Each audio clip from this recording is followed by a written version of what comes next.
Hello traders, welcome to Srilakshmi trading academy. ಇದು ಇವತ್ತಿನ trade full video ನೋಡಿ, ತುಂಬಾ ಇಂಪಾರ್ಟೆಂಟ್ ಆಗುತ್ತೆ. One of my personal experience ಹೇಳ್ತೀನಿ ನೋಡಿ. ಇನಿಷಿಯಲ್ ಡೇಸ್ ಅಲ್ಲಿ ನಾನು ಬಿಗ್ನರ್ ಆದಾಗ ನನಗೂ ಸಹ ಡ್ರೀಮ್ಸ್ ಇತ್ತು, ಪ್ರಾಫಿಟ್ ಮಾಡಬೇಕು, ಸಕ್ಸಸ್ಫುಲ್ ಟ್ರೇಡರ್ ಆಗಬೇಕು ಅಂತ ಇತ್ತು. ಆದ್ರೆ ರಿಯಾಲಿಟಿ ಡಿಫ್ರೆನ್ಸ್ ಆಗಿತ್ತು. ಡೈಲಿ ಲಾಸ್ ಆಗ್ತಾ ಇತ್ತು, ಕಾನ್ಫಿಡೆನ್ಸ್ ಕಂಪ್ಲೀಟ್ ಆಗಿ ಬ್ರೇಕ್ ಆಯಿತು.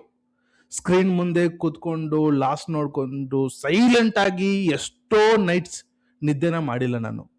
Family expectations, financial pressure, self doubt. ಒಂದು ಟೈಮ್ನಲ್ಲಿ ಟ್ರೇಡಿಂಗ್ ನನ್ನಿಂದ ಆಗಲ್ಲ ಅನಿಸಿತ್ತು. ಆದ್ರೆ ನಾನು ಗಿವ್ ಅಪ್ ಮಾಡಿಲ್ಲ. ಎಷ್ಟೋ ನೈಟ್ಸ್ ನೈಟ್ ಔಟ್ ಮಾಡಿದ್ದೀನಿ, ನಿದ್ದೆ ಮಾಡಲಿಲ್ಲ. ನೀವು ನಂಬ್ತಿರೋ ಬಿಡ್ತಿರೋ, ನೈಟ್ 3 o'clock 4 o'clock ತನಕ ಚಾರ್ಟ್ನ ನೋಡ್ತಾನೆ ಇದ್ದೀನಿ. ಇವಾಗ ನೀವು ನೋಡ್ತಿದ್ದೀರ ರಿಸಲ್ಟ್ಸ್. ಡೈಲಿ ಕನ್ಸಿಸ್ಟೆನ್ಸಿ ಆಗಿ 50 points, 100 points, 70 point, 80 points daily book ಮಾಡ್ತಾ ಇದ್ದೀನಿ. ನೀವು ಸಹ ನೋಡ್ತಾ ಇರ್ತೀರಾ ನನ್ನ ಒಂದು ಟ್ರೇಡಿಂಗ್ ಸ್ಟೈಲ್ ಯಾವ ರೀತಿ ಇರತ್ತೆ ಅಂತ.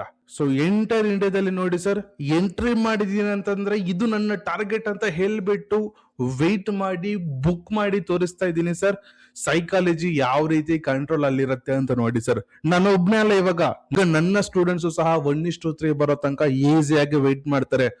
ಓವರ್ ಟ್ರೇಡಿಂಗ್ ಮಾಡೋರು ಸಹ ಈಗ ಕನ್ಸಿಸ್ಟೆನ್ಸಿ ಆಗಿ ಡಿಸಿಪ್ಲೈನ್ ಟ್ರೇಡಿಂಗ್ ಮಾಡ್ತಾ ಇದ್ದಾರೆ ಸರ್ ನಮ್ಮ ಹತ್ರ ಬಂದು.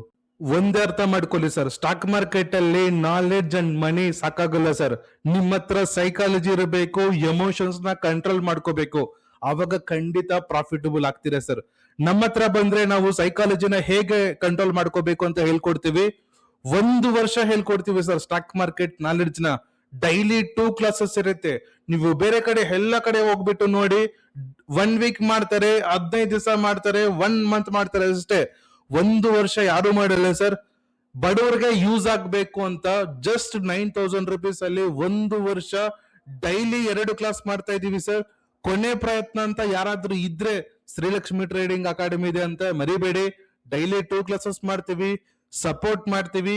ಇವಾಗೂ ಸಹ ನೋಡ್ಬೋದು ಆಲ್ಮೋಸ್ಟ್ ಟಾರ್ಗೆಟ್ ಈವನ್ ವೇಟ್ ಮಾಡ್ತಾ ಇದ್ದೀನಿ ಸರ್ ನನ್ನ ಟಾರ್ಗೆಟ್ ಬರೋ ತನಕ. ಕೊನೆಗೆ ಟಾರ್ಗೆಟ್ ಹಿಟ್ ಆಯ್ತು. Thank you so much. Like ಮಾಡಿ ಸರ್ ವಿಡಿಯೋನ.